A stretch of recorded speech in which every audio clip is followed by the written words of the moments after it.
Instead, we have the opportunity to make a habit of empathy, to recognize ourselves in each other. My name is Edward Washington.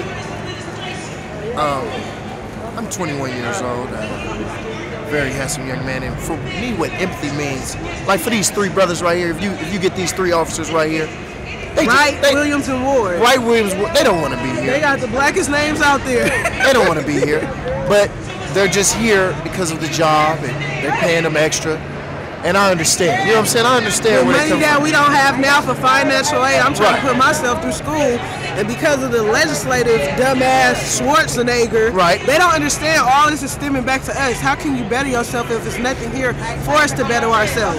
We'll never be able to get like this on the streets of Oakland and do stuff together because Oakland don't want to do nothing for us. Not at all. We don't got roller skating rings. Not at all. They push us out of their movie theaters, Jack London Square. Jerry Brown moved down there and moved all the black people out. It's nothing but lofts down there.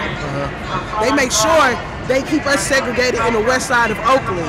They're getting us out of there, taking all those beautiful Victorian houses that was built by black people. Black Panthers lived in those houses. Now they are buying those houses and pushing us out. They're making it hard for us to get loans for homes. And the thing is, we're not talking about just, she's not resorting to, you know, white, we hate the white, but don't do the black people wrong. Don't make us foreclose our home. You know what I'm saying? There are no jobs, so you don't force us to foreclose our homes and move on.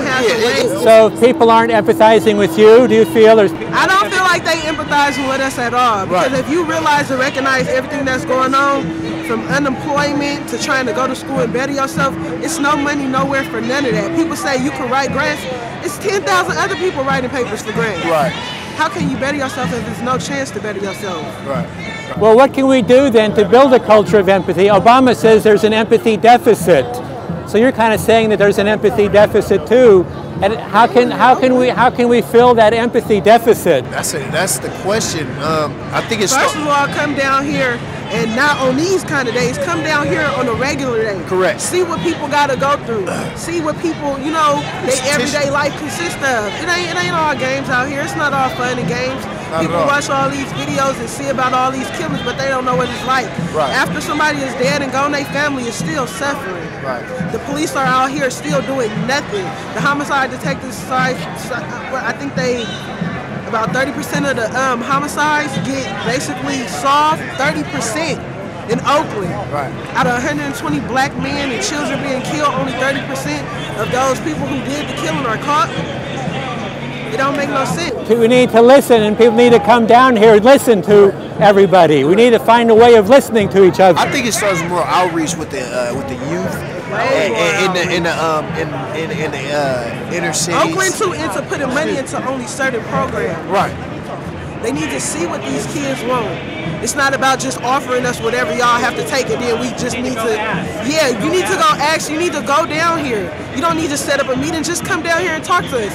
Oakland police, they don't do nothing with the kids of Oakland. At all. There's no basketball tournaments for kids to play with. It might be kids who want to be a police officer, who look up to them, but they can't go along with them because they don't even talk to them. And then what the OPD did was, with that, it said that, that police officer, they know young black people went to college and some people took out loans. So if you have